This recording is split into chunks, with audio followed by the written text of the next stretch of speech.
میں اچھی خاصی امت کی فتح پر ویڈیوز بنا رہی تھی تو مجھے کسی مظلوم بچی کی کال آئی، روتے ہوئے کہہ رہی تھی پلیز میں تکلیف میں ہوں، اس ٹاپک پر بنائیے۔ میری ساس کچن کو تالا لگا لیتی ہے اپنے پوتے کو جو 4-5 سال کا ہے اور مجھے روٹی نہیں دیتی، تو میں حیران اور ششدر رہ گئی۔ میں نے کہا آپ ایسا کریں، ایک لیکچر اپنے گھر میں کروائیں۔ اس کا جواب سنیے، کہنے لگی میری ساس خود عالمہ ہے، خود درس دیتی ہیں، انہوں نے کتابیں پڑھی ہوئی ہیں۔ اللہ اکبر۔ اب یہ جو بچی کہہ رہی تھی کہ اس ٹاپک پہ بنائے ویڈیو، کیا اس کا شوہر میری ویڈیو دیکھے گا؟ کیا اس کی ساس دیکھے گی؟ نہیں دیکھے گی۔ کتنی تکلیف دہ صورتحال ہے امت کی بیٹیوں کی۔ ایک بچی مجھ سے کیوں بات کر رہی ہے؟ یہ تو اس کو اپنے شوہر سے کرنی چاہیے۔ کیا اس کا شوہر اس کی طرف سے اتنا غافل ہے کہ وہ اپنی ماں کی سنتا ہے اور اپنی بیوی کی نہیں سنتا؟ سیکنڈ شادی کا آپشن جو قرآن میں ہے وہ کچھ اس طرح آتا ہے کہ اگر تم انصاف کر سکتے ہو تو۔ یہاں پر تو گنگا ہی الٹی بہ رہی ہے، یعنی کہ اب ماں بھی اس کیٹیگری میں شامل ہوگی کیا؟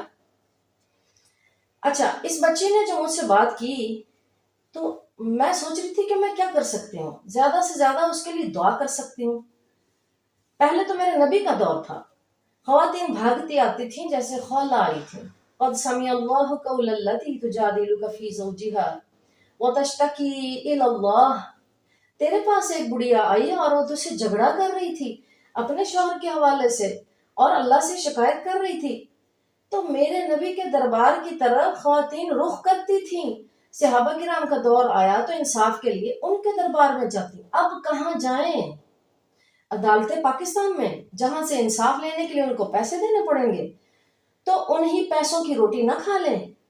ان کے پاس خود روٹی کھانے کے پیسے نہیں ہیں، وہ اپنے شوہروں پر کیسے کیس کروائیں؟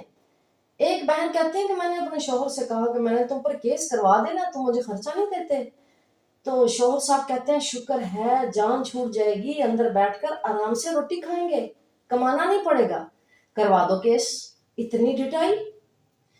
اور یہ الفاظ ایک نمازی شوہر کے ہیں، اس نے کبھی نماز نہیں چھوڑی، جس نے رات کے کبھی جلسے نہیں چھوڑے۔